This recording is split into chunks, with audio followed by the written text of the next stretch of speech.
I used to be nice and polite. And you know when that stopped? Grab him by the... Then it was let's shoot immigrants crossing the border looking for safe haven in the kneecaps. Then it was making fun of disabled people. Then it was very fine people on both sides in reference to Nazis. Then it was E. Jean Carroll and Stormy Daniels. Then it was bad hombres. Then it was black people only have jobs because of their skin color rather than their qualifications. Then it was gay people and trans people are a threat to our nation, to women and to children. Then it was libraries and teachers are indoctrinating young people and white children into hating themselves because they study American history. Then it was him talking about how murderous dictators love him. Then it was the twice impeached 34 counts of fraud and 34 convictions, and holding up a Bible in front of a church, bastardizing people's religion.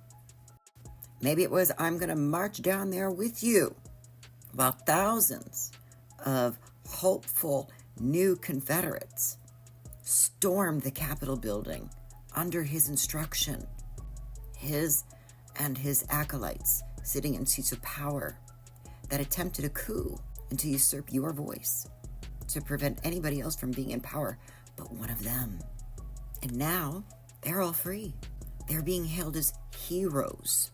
Then it was anybody who doesn't speak kindly of me and lift me up and venerate me like I am a king is fake news. It's a witch hunt.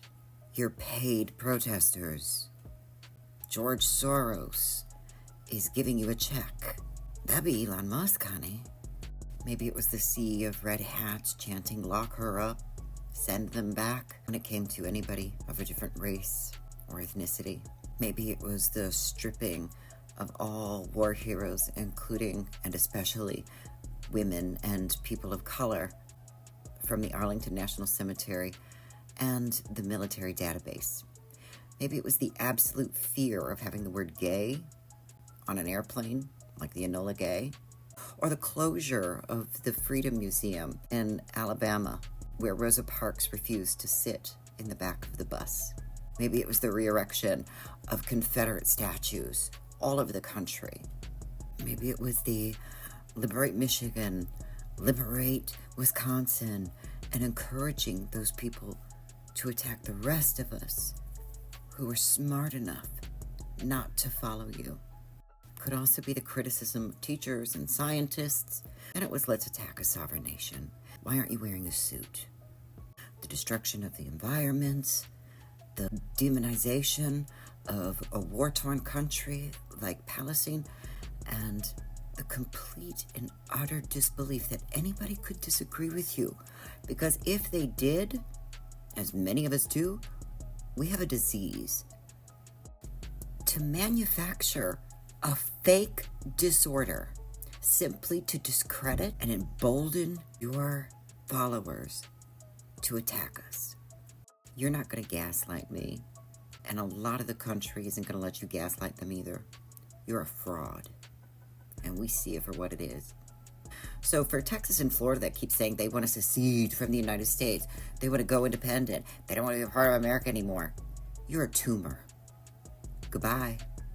But that was when I decided this man doesn't deserve a chance. This is not a man. This is a snake. But snakes only shed their skin to grow bigger, and he has. Have a good day.